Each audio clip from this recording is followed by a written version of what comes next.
Hi friends, आप देख रहे हैं विनोद जीएस गुरु चैनल। जैसा कि पिछला वीडियो रीजनिंग के कैलेंडर से रहा है,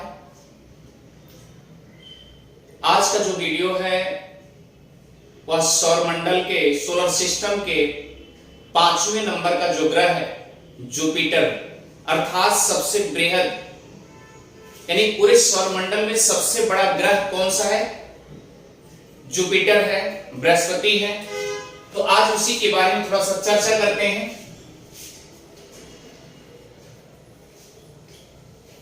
बृहस्पति, जुपिटर,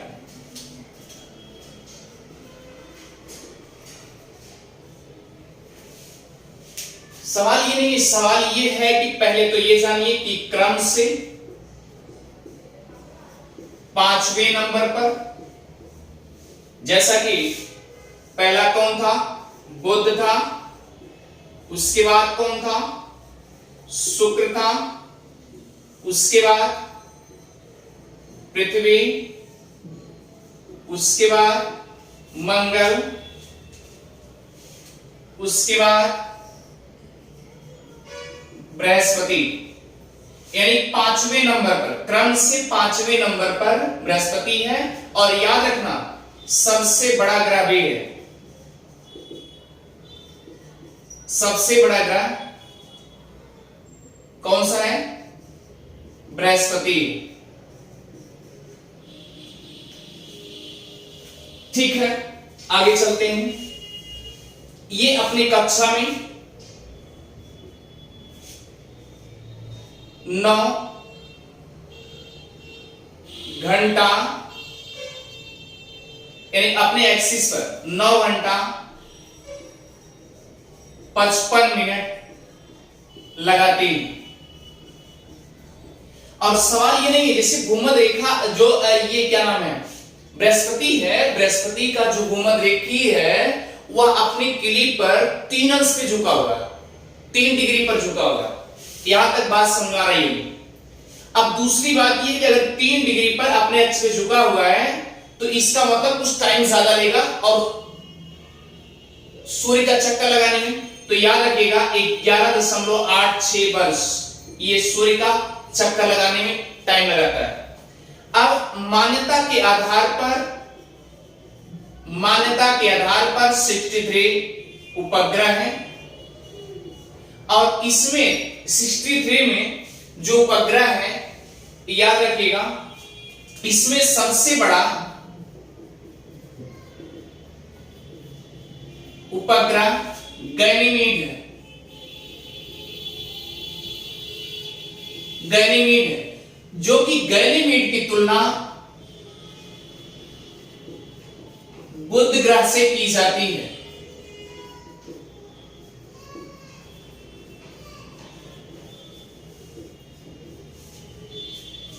और याद रखिएगा, यानी हमने आपसे पहले भी बताया था कि सूर्य से जो भी किरणें पड़ती हैं, अर्थात सूर्य की किरण से ही प्रकाशमान सभी ग्रह होते हैं।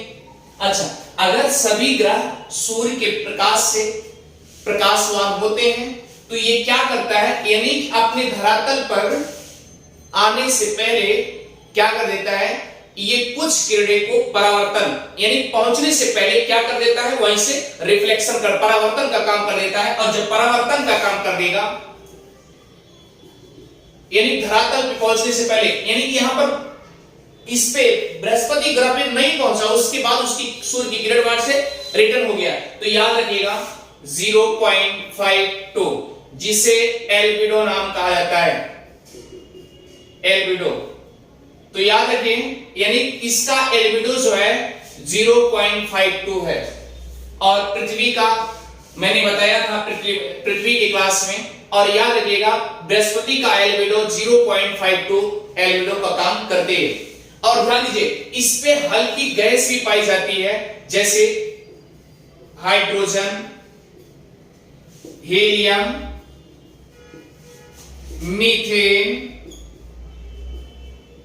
मीथेन और अमोनिया।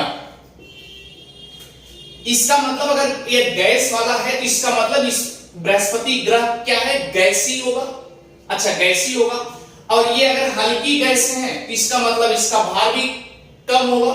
इतनी बात तो समझ में आ गई होगी, ठीक है। Hydrogen, helium, methane, ammonia. अब दूसरी चीज ये है, आपसे बताया गया कि क्रम से 5वें नंबर पर सबसे बड़ा ग्रह बृहस्पति है और 9 घंटा 55 मिनट अपने एक्सिस पर क्या करती है, घूर्णन करती है। और याद रखिएगा 11.86 वर्ष में सूर्य का परिभ्रमण करती है, परिक्रमण करती है। और याद रखिए मान्यता के अकॉर्डिंग 63 उपग्रह है, जिसमें सबसे बड़ा उपग्रह गैनीमेड है, जिसकी तुलना बुध ग्रह से की जाती है। और याद रखिएगा बृहस्पति का अल्बिडो क्या है, 0.52, जो कि इसके बृहस्पति ग्रह पर पहुंचने से पहले क्या करती है, रिटर्न कर देती है, यानी पहुंच ही नहीं पाता, और जब नहीं पहुंच पाता तो बैक चली जाती है। तो वो एल्बिडो का काम होता है। और याद रखिएगा अगर इस तरीके से एल्बिडो का काम करता है, और याद रखिए दूसरी बात ये है कि बृहस्पति की जब 63 उपग्रह हैं और जो उपग्रह हैं और उसके साथ तारे भी हैं, तो इसीलिए इस ग्रह को इसको उपमा दे दी जाती है, उपाधि दे दी जाती है मास्टर ऑफ गॉड्स। गॉड्स की उपाधि दी जाती है, यानी कि मास्टर ऑफ गॉड्स की उपाधि दे दी जाती है। तो क्रम से 5वें नंबर पर और सबसे बड़ा ग्रह बृहस्पति है, और बहुत ज्यादा कुछ नहीं। और याद रखिएगा 5वें नंबर पे एकदम फैक्ट टू फैक्ट बताया गया, इससे ज्यादा क्वेश्चन बाहर से नहीं पूछा जाता अगर आपको नॉर्मली एग्जाम देना होगा। और रही बात ये है कि अभी तो जैसे ग्रहों की उत्पत्ति के बारे में तो हम जैसे पृथ्वी की उत्पत्ति चली, तो इसके पहले मैंने आपसे बताया कि सोलर सिस्टम में पृथ्वी की उत्पत्ति से लाप्लास ने ग्रहों के छल्ले के बारे में निहारिका से बताई। तो नेक्स्ट क्लास जो होगी निहारिका पे होगी, जो कि निहारिका का विवरण विस्तृत रूप से लाप्लास अपने निहारिका में दे चुके हैं, ठीक है। Thank you. अगर ये बात आपको अच्छी लगती है तो आप सब्सक्राइब करना और शेयर करना ना भूलें। विनोद जीएस ग्रुप चैनल आप शेयर करते रहिए और सब्सक्राइब करते रहिए। Thank you. मिलते हैं नेक्स्ट क्लास में।